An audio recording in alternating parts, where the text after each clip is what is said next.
والسلام على سيد الأنبياء والمرسلين وعلى آلك وأصحابك أجمعين. أما بعد، أعوذ بالله من الشيطان الرجيم. بسم الله الرحمن الرحيم. كنتم خير أمة أخرجت للناس تأمرون بالمعروف وتنهون عن المنكر وتؤمنون بالله. صدق الله العظيم. إن الله وملائكته يصلون على النبي يا أيها الذين آمنوا صلوا عليه وسلموا تسليما. الصلاة والسلام عليك يا سيدي يا رسول الله. الصلاة والسلام عليك يا سيدي يا نبي الله. وعلى آلك وأصحابك يا سيدي يا محمد رسول الله صلى الله عليه وآله وسلم. آباد اللہ رب العزت کی حمد و ثنا مصطفیٰ کریم رؤوف الرحیم صلی اللہ علیہ وآلہ وسلم پر ہدیت و سلام پیش کرنے کے بعد اللہ رب العزت قرآن مجید فرقان حمید میں ارشاد فرما رہے ہیں: کنتم خیر امۃ اخرجت للناس تأمرون بالمعروف وتنہون عن المنکر وتؤمنون باللہ. فرمایا کنتم خیر امۃ، تم بہترین امت ہو. اخرجت للناس، جو نکالی گئی ہے، جو بنائی گئی ہے، جو تخریج کی گئی ہے انسانوں کے لیے. وتأمرون بالمعروف، کہ تم نیکی کا حکم دیتے ہو. وتنہون عن المنکر، اور تم برائی سے منع کرتے ہو. وتؤمنون باللہ، اور تم اللہ رب العزت پر ایمان لاتے ہو. کنتم خیر امت، کہ تم بہترین امت ہو. بہترین امت اللہ رب العزت نے اعلان فرما کے پھر یہ بتا دیا کہ بہترین امت کیسے ہے. ہم بہترین تو ہیں، بہترین ہونے کی کوئی وجہ ہوتی ہے نا. بہترین ہونے کے کوئی اوصاف ہوتے ہیں. بہترین ہونے کے لیے دوسروں سے کوئی الگ تھلگ چیز ہوتی ہے جس کی وجہ سے بندہ بہترین ہوتا ہے. اب اللہ ارشاد فرما رہا ہے کہ تم بہترین امت ہو. بہترین امت کس طرح ہو؟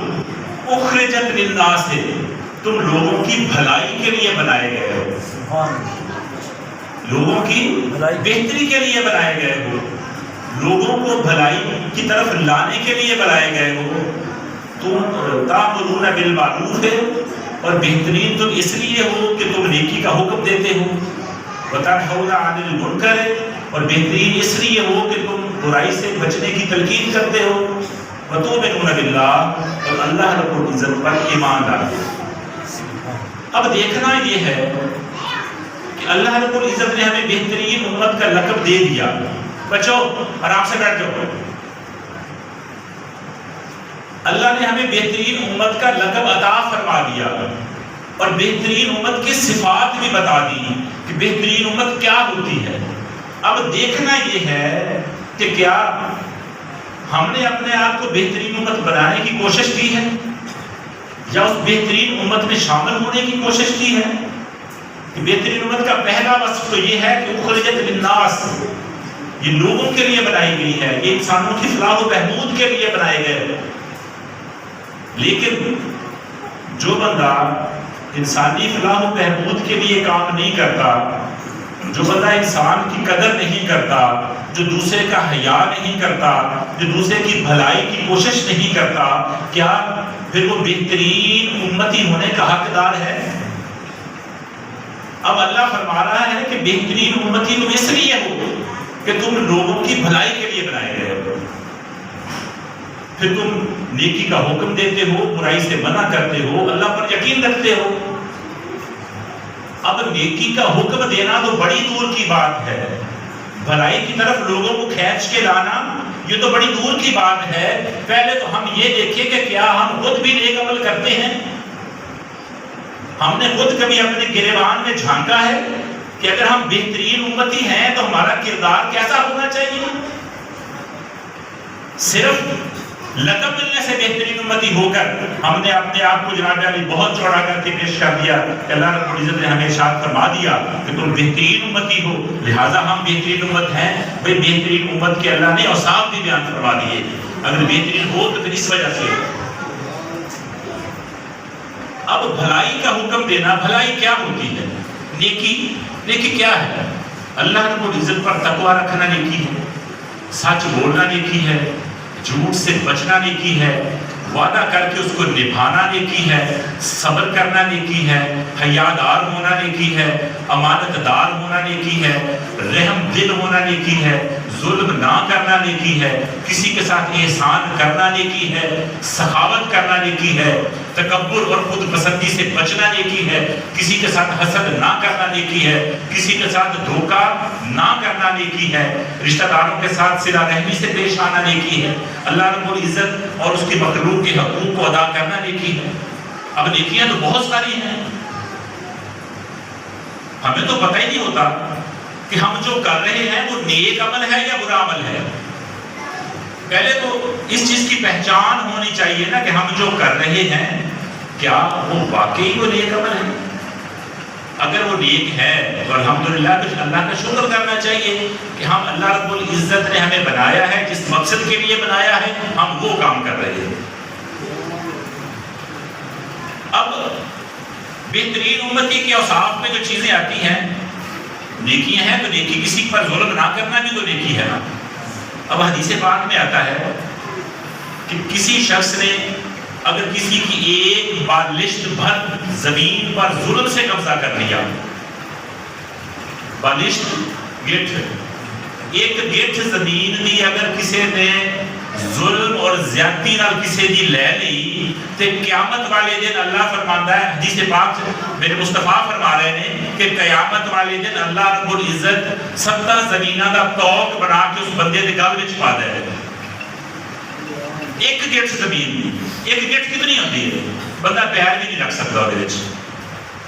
اگر ایک بالشت زمین پر کسی نے ظلم کے ساتھ قبضہ کر لیا تو اس کی سزا کیا ہے؟ سزا اس کی یہ ہے کہ قیامت کے دن 7 زمینوں کا توق اسے گلے میں ڈال دیا جائے گا.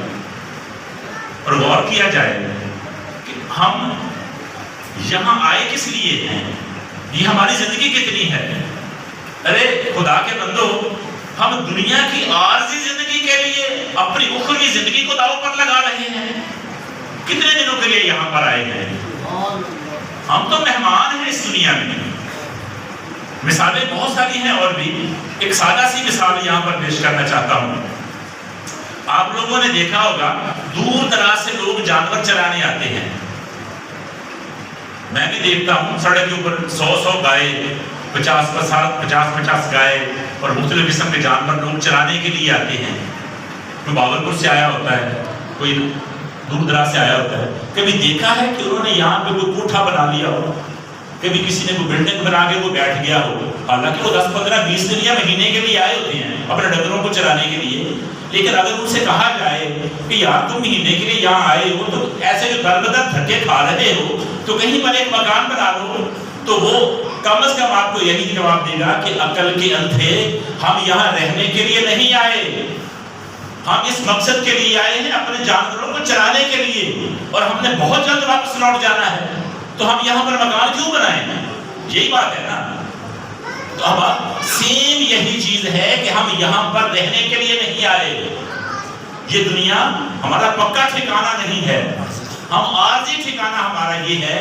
اس عارضی ٹھکانے نے ہمارے دل میں اتنی محبت اختیار کر لی ہے کہ جو ہماری پکی اور ہماری جو اخروی زندگی ہے اس کو ہم نے داؤ پہ لگا لیا.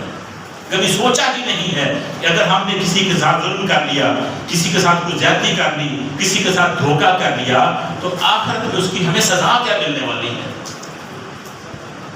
اب جو بھلائی ہے نا، نیکی ہے، اس میں ایک جو صفت ہے وہ عدل اور انصاف کی بھی ہے.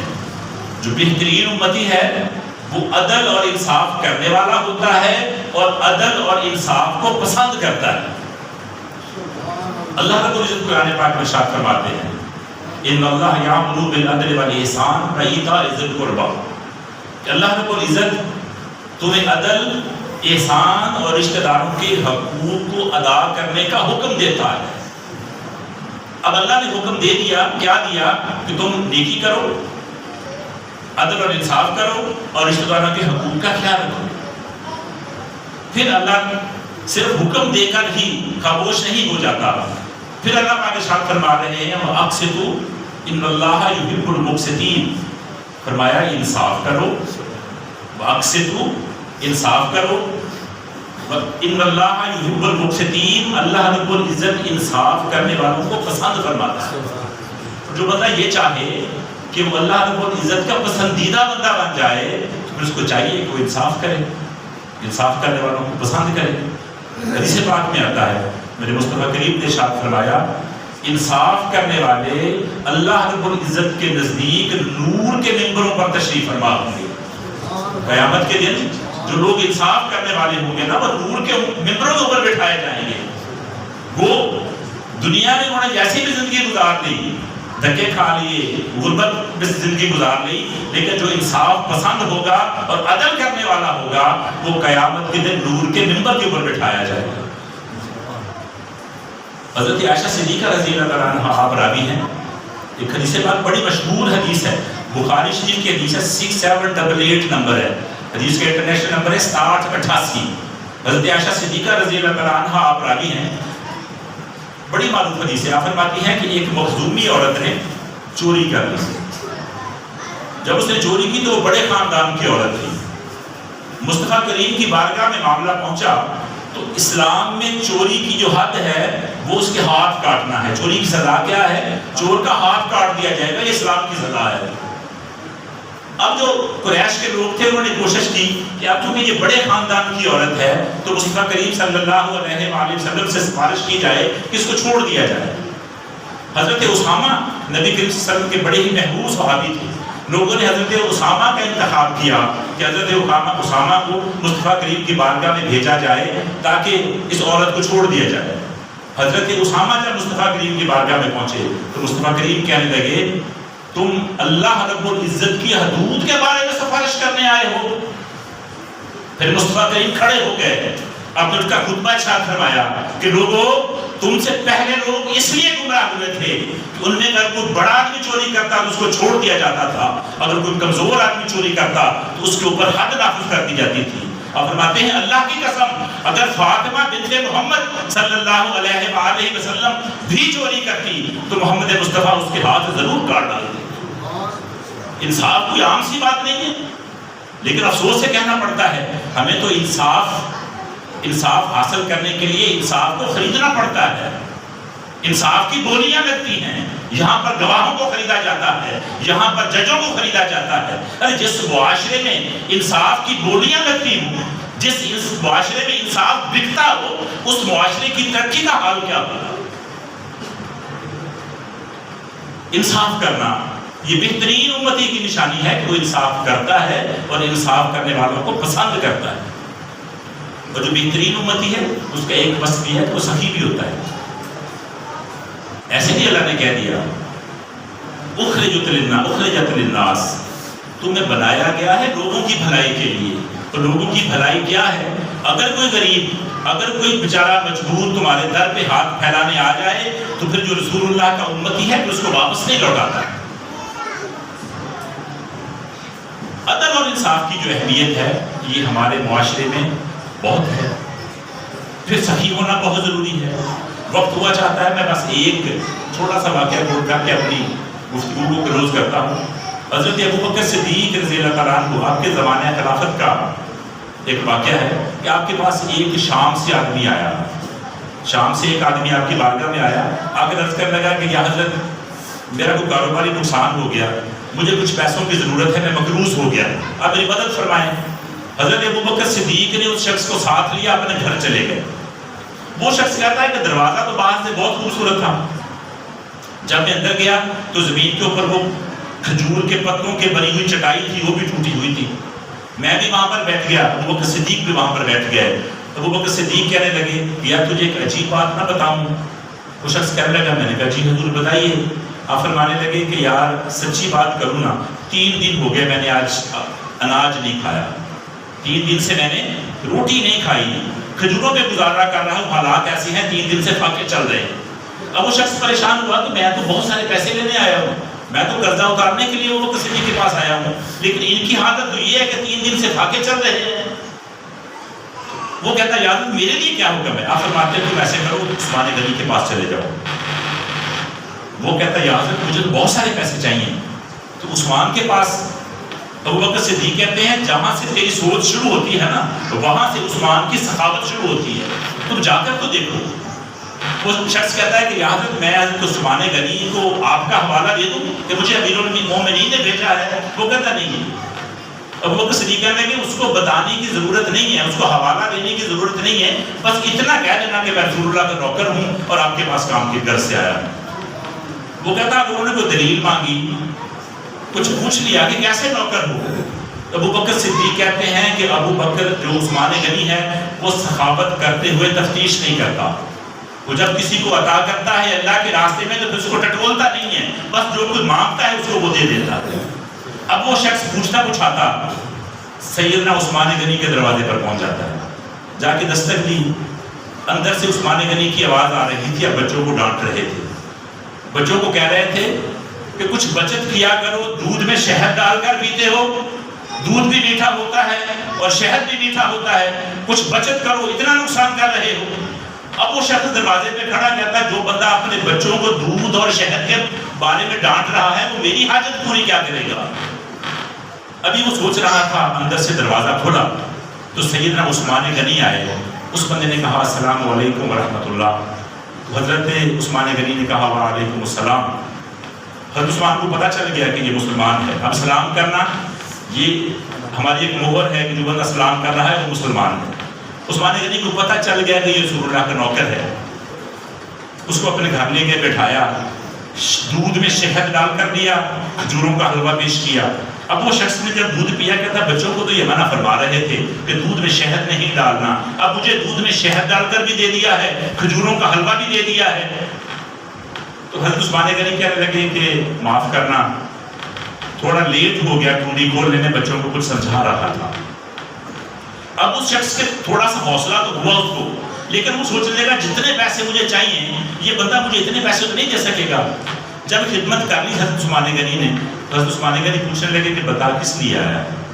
وہ کہتا ہے یا حضرت شام سے آیا، تاجر ہوں، کاروبار میں نقصان ہو گیا، مجھے کچھ پیسوں کی ضرورت ہے تاکہ میں قرضہ اتار سکوں۔ وہ شخص کہتا ہے کہ حضرت عثمان غنی نے اپنے ملازم کو آواز دی، اپنے خادم کو آواز دی، ایک خادم سر آپ کی بارگاہ میں حاضر ہوا، اس کے پاس ایک اونٹ تھا اور اونٹ سامان سے لگا ہوا تھا۔ عثمان غنی کہنے لگے کہ اس اونٹ کے اوپر تیرے گھر والوں کے لیے کچھ کپڑے ہیں، تیرے گھر والوں کے لیے کچھ کھانے پینے کا سامان ہے اور 6000 اشرفیاں ہیں جو میں نے آپ کو دی ہیں تحفے میں۔ وہ بندہ کہتا ہے میں نے دل میں سوچا مجھے تو 3000 اشرفیوں کی ضرورت تھی، لیکن مجھے 6000 اشرفیاں مل گئی ہیں، سامان سے لدا ہوا اونٹ مل گیا ہے۔ عثمان غنی کہنے لگے کہ تم آئے پیدل تھے، اب اونٹ پر بیٹھ کر گھر جاؤ۔ تو وہ شخص کہنے لگا یہ حضرت اونٹ کو واپس کرنے کون آئے گا؟ عثمان غنی کہنے لگے کہ نہیں، اس اونٹ کو واپس کرنے کی ضرورت نہیں ہے، میں نے تجھے یہ بھی تحفے میں دے دیا ہے، میں نے تجھے یہ اونٹ بھی تحفے میں دے دیا ہے۔ جب وہ تو لے کر چلا گیا، جانے لگا تو دروازے پہ کھڑا ہو کے کہتا ہے کہ یا حضرت آپ کا شکریہ۔ عثمان غنی کہنے لگے شکریہ میرا ادا نہ کرو، شکریہ ابوبکر کا ادا کرو جس نے تجھے یہ رستہ دکھایا ہے۔ اب وہ شخص اور حیران ہو گیا، کہتا یا حضرت میں نے تو آپ سے یہ بات کی نہیں کہ مجھے ابوبکر نے بھیجا ہے، آپ کو کیسے پتا چلا؟ عثمان غنی کہتے ہیں مزید تفصیل میں نہ جاؤ، تمہارا کام ہو گیا، اپنے گھر جاؤ، مزید تفصیل میں نہ جاؤ، تمہارا کام ہو گیا ہے۔ جو رسول اللہ کے نوکر ہوتے ہیں، جو بہترین امتی ہوتے ہیں، جو بہترین امت جن کو اللہ رب العزت نے قرار دے دیا ہے، وہ سخی ہوتے ہیں، وہ عادل ہوتے ہیں، وہ انصاف کرنے والے ہوتے ہیں، وہ حیادار ہوتے ہیں، وہ ایماندار ہوتے ہیں، وہ کسی کو دھوکہ نہیں دیتے، لوگوں کی حاجت روائی کرتے ہیں، لوگوں کی مشکلوں کو آسان کرتے ہیں، کسی کے لیے مشکلیں پیدا نہیں کرتے، لوگوں کو خواہ مخواہ میں ذلیل نہیں کرتے، خواہ مخواہ کسی کو ایسے کیس کر کے عدالت میں نہیں بلا لیتے، خواہ مخواہ کسی کو بازار میں کھڑا ہو کر بزد کرنا نہیں شروع کر دیتے۔ کیوں؟ اللہ فرما رہا ہے کنتم خیر امت، تم بہترین امت ہو، اور بہترین کس لیے ہو؟ اخرجت للناس، تم بنائی گئی ہو لوگوں کی بھلائی کے لیے، تأمرون بالمعروف نیکی کا حکم دیتے ہو، وتنہون عن المنکر اور تم برائی سے روکتے ہو، وتؤمنون باللہ اور تم اللہ پر ایمان لاتے ہو۔ اللہ رب العزت سے دعا ہے کہ ہمیں حقیقت میں بہترین امتی ہونے کی توفیق عطا فرمائے۔